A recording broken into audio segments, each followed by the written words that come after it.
Hi, how you doing? Good. I can start by seeing your ID. There are some major changes taking place at election sites across Iowa. For the first time ever, you will now be required to show a valid form of ID in order to vote. This change is coming in phases, so let's break it down. Beginning in 2018, you will need to show identification at the polls. There are 6 different forms of valid ID. Those include an Iowa driver's license, an Iowa non-operator's ID, a military ID, a veteran's ID, passport, or a new state-issued voter ID card. Go ahead and scan your ID. Okay. Oh, driver's license, okay? Is it from the state of Iowa? Yeah. Perfect. All right, and can I take a look at it?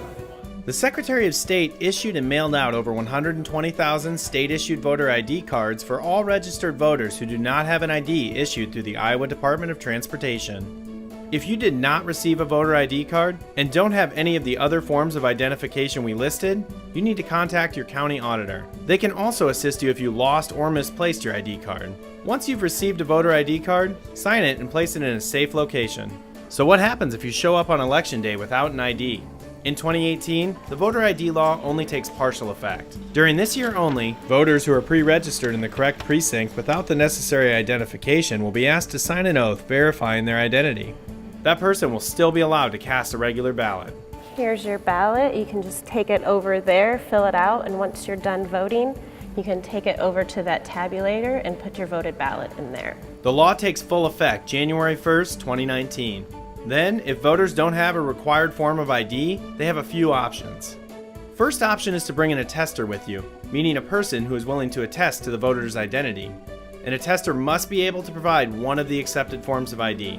By signing the document, the attester accepts that providing false information is a Class D felony, punishable by potential jail time and a fine between $750 and $7,500.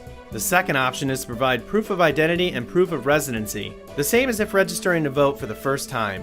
Proof of identity can include out-of-state driver's license or an employer or student ID with an expiration date.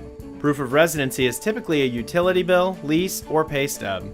If neither of those options work, the voter may cast a provisional ballot, which will only be counted if the voter can provide a valid ID before the Monday after an election. We've gone over the different ways to vote in person, but absentee ballots also now require an ID. Beginning in 2018, part of the request form for an absentee ballot requires you to include a driver's license number or non-driver's ID number. Those with voter ID cards must include their card's 4-digit PIN number. You can download the application for absentee voting online, but it must be filled out and returned to your county auditor in order for a ballot to be mailed to you. Or you can complete absentee voting in person at your county auditor's office during the allotted time period. Another change coming in 2018 is a shorter window for absentee voting. The number of days to vote absentee in person is now 29 days, which is condensed from the previous 40-day window. And if you're requesting to receive your ballot by mail, the request form must be received by the county auditor's office by the Friday 11 days before the election.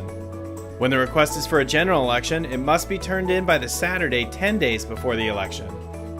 So it's important to be aware of the deadlines to get registered and take advantage of absentee voting. These changes will impact all Iowans, so make sure your voice is heard by understanding them in advance of the next election cycle. The Secretary of State website lists all the rules and deadlines. Just head to sos.iowa.gov. Another great resource is the Iowa State Association of County Auditors. There you can find voting information, as well as contact information for your local county auditor's office.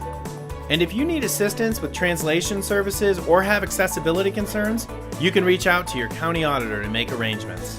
By following these tips, you can make sure that your voice is heard. Be informed, be prepared, and participate.